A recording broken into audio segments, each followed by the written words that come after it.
ஒரு குட்டி கதையை சிந்தனை பண்ணலாமா? ராமாயணத்தில் எல்லாருக்கும் ரொம்ப பிடிச்ச பாத்திரம் எது அப்படின்னு கேட்டால், ஆரம்பத்தில் வரக்கூடிய இந்த குகன் அப்படிங்கிற பாத்திரம் எல்லாருக்குமே ரொம்ப பிடிக்கும்.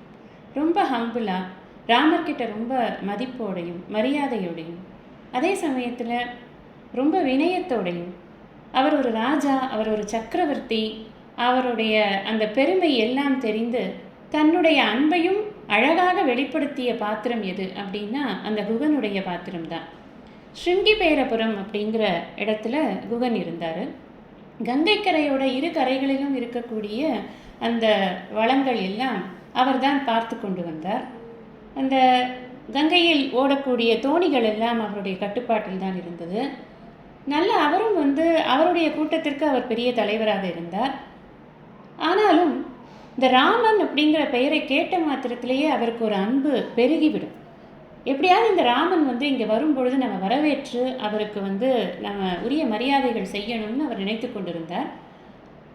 இவர் இந்த மாதிரி கானகத்திற்கு செல்கிறார், அதன் பொருட்டு இந்த பக்கமாக வருகிறார் அப்படின்னு தெரிஞ்ச உடனேயே அவரை எதிர்கொண்டு வரவேற்று அழைக்க வேண்டும் அப்படின்னு சொல்லிட்டு ரொம்ப ஆர்வத்தோட அவர் என்ன சாப்பிடுவார், அவர் எப்படிப்பட்ட ஒரு நிலையில் இருப்பார் அப்படிங்கிறதெல்லாம் பற்றி கூட ரொம்ப பெருசாக யோசனை பண்ணாமல், தன்கிட்ட என்ன நல்லா இருக்கோ அந்த விஷயங்களை எல்லாம் எடுத்துக்கொண்டு ராமனை பார்த்து அந்த காய் கனிகள் பழங்கள் அப்புறம் கொஞ்சம் சாப்பாடு அந்த மாதிரி எதெல்லாமோ கொண்டு ராமனுடைய பாதங்களில் போட்டு, ராமா நான் உன்னை பார்க்கணும்னு ரொம்ப நாளாக எனக்கு ஆர்வம் இருந்தது, அந்த ஆர்வம் எனக்கு ஒரு சொல்ல முடியாத ஒரு அன்பை என்னுடைய மனதில் நான் தேக்கி வைத்து கொண்டிருக்கிறேன், நீ வந்திருக்க, எனக்கு உன்னை பார்த்த உடனே ரொம்ப சந்தோஷம் ராமா, நான் கொடுக்கறத நீ ஏற்றுப்பியா அப்படின்னு ரொம்ப ஆசையோடு அவர் அதை கேட்குறார்.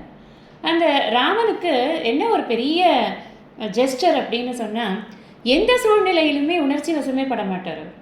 அவருக்கு அந்த சமயத்தில் நல்ல பசி தான் இருந்திருக்கும்.